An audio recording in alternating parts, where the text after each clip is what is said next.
జిల్లా చిలకలూరిపేట రూరల్ పరిధిలోని గోపాలవారిపాలెంలో కేంద్ర మంత్రి చంద్రశేఖర్, ఎంపీలు లావు శ్రీకృష్ణదేవరాయలు, ఎమ్మెల్యే పల్లారావు దంపతులు పర్యటించారు. అక్కడ ఏర్పాటు చేసిన టెక్స్టైల్స్ పార్క్ ను సందర్శించారు. పార్కులో విధులు నిర్వహిస్తున్న సిబ్బందితో కేంద్ర మంత్రి మాట్లాడారు. వారి సమస్యలను అడిగి తెలుసుకున్న ఆయన వారి సమస్యలను పరిష్కరిస్తామని హామీ ఇచ్చారు.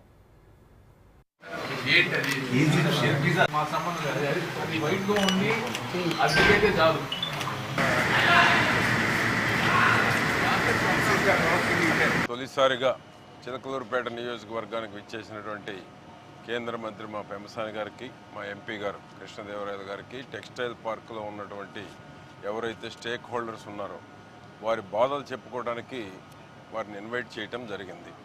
ఎందుకంటే ఈరోజు కేంద్ర ప్రభుత్వం రైతులను ఆదుకోవడానికి మినిమం సపోర్ట్ ప్రైస్ పెంచి రైతులను కొంతమేరకు ఆదుకుంటున్నారు. అది కూడా పూర్తి స్థాయిలో కాదు. కొంతమేరకు ఆదుకున్న పత్తి రైతులు ఇంకా తీవ్ర నష్టాల్లో ఉన్నారు. ఎందుకంటే దిగుబడి తగ్గిపోతూ ఉంది. పింక్ బౌల్ వలన కానీ ఇతర తెగుళ్ల వలన కానీ పత్తి రైతులు, పత్తి పండించేటువంటి రైతులు ఎవరూ సంతోషంగా లేరు. 7,500 రూపాయలు కేంద్ర ప్రభుత్వం మద్దతు ప్రకటించినప్పటికీ ఏ ఒక్క రైతు కూడా ఈ దిగుబడి తగ్గిపోవటం వలన రైతులు ఎవరూ సంతోషంగా లేరు.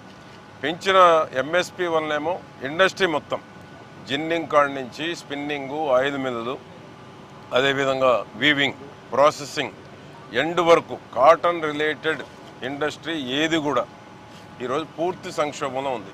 ఈ దేశంలో ఏ ఇండస్ట్రీ సంక్షోభంలో ఉంది అంటే ఫస్ట్ వరుసలో cotton related textile industry first వరుసలో సంక్షోభంలో ఉంది. దేశంలో ఇప్పటికే సగం పరిశ్రమలు మూతపడ్డాయి. మిగిలిన సగం పరిశ్రమలు కూడా డోల్ డ్రమ్స్లో ఉన్నాయి, వెంటిలేటర్ మీద ఉన్నాయి. కాబట్టి కేంద్ర ప్రభుత్వం ఆదుకోవాలి. రాష్ట్రంలో ఆర్థిక పరిస్థితి బాగలేదు. 10 సంవత్సరాల నుంచి ఇన్సెంటివ్స్ కూడా ఈ రోజు రిలీజ్ చేయాల. ఇవ్వాల్సిన ఇన్సెంటివ్స్ రిలీజ్ చేసే పరిస్థితి రాష్ట్ర ప్రభుత్వం ఆర్థిక పరిస్థితి బాగలేదు. కేంద్ర ప్రభుత్వం ఏమో సహకరించడం లేదు. కాబట్టి కేంద్ర ప్రభుత్వం ప్రధాని మోడీ గారి నాయకత్వంలో దీన్ని దృష్టి కేంద్రీకరించి ఈ రంగాన్ని బతికించాల్సినటువంటి అవసరం ఉంది. రివైవల్ చేయాల్సినటువంటి అవసరం కేంద్ర ప్రభుత్వం మీదనే ఉంది.